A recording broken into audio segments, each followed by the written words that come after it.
Arizona by John Gould Fletcher. Recording is in the public domain.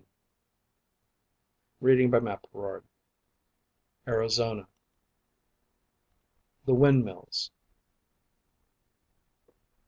The windmills, like great sunflowers of steel, lift themselves proudly over the straggling houses, and at their feet the deep blue-green alfalfa cuts the desert like the stroke of a sword.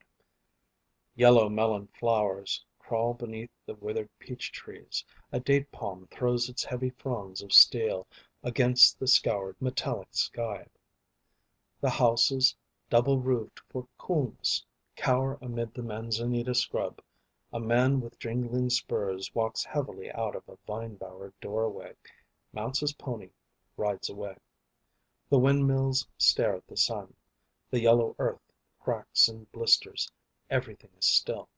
In the afternoon the wind takes dry waves of heat and tosses them, mingled with dust, up and down the streets, against the belfry with its green bells.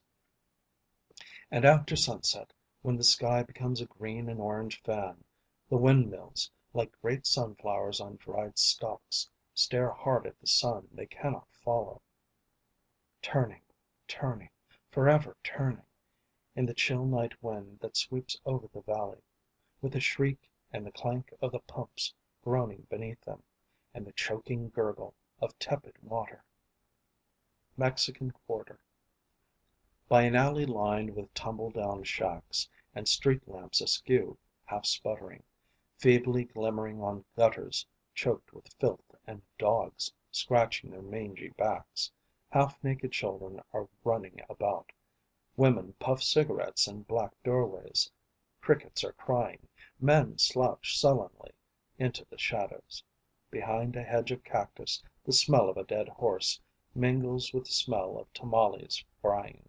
And a girl in a black lace shawl sits in a rickety chair by the square of an unglazed window, and sees the explosion of the stars softly poised on a velvet sky, and she is humming to herself: "Stars, if I could reach you, you are so very clear that it seems as if I would reach you.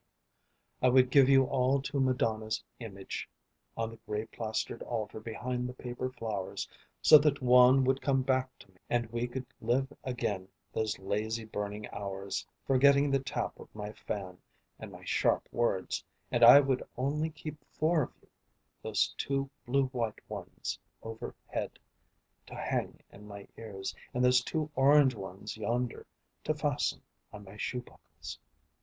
A little further along the street a man sits stringing a brown guitar. The smoke of his cigarette curls round his head, and he, too, is humming, but other words. "Think not that at your windows I wait. New love is better, the old is turned to hate. Fate, fate, all things pass away. Life is forever, youth is for a day. Love again, if you may, before the stars are blown out of the sky, and the crickets die. Babylon and Samarcand are mud walls in waste of sand." Rain in the desert. The huge, red buttressed mesa over yonder is merely a far-off temple where the sleepy sun is burning its altar fires of pinyon and of toyon for the day. The old priests sleep, white-shrouded, their pottery whistles lie beside them, the prayer sticks closely feathered. On every mummied face there glows a smile. The sun is rolling slowly beneath the sluggish folds of the sky serpents, coiling, uncoiling, blue-black, sparked with fires.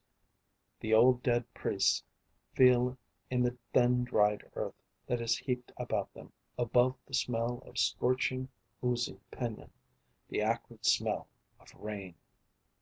And now the showers surround the mesa like a troop of silver dancers, shaking their rattles, stamping, chanting, roaring, whirling, extinguishing the last red wisp of light. Clouds across the canyon.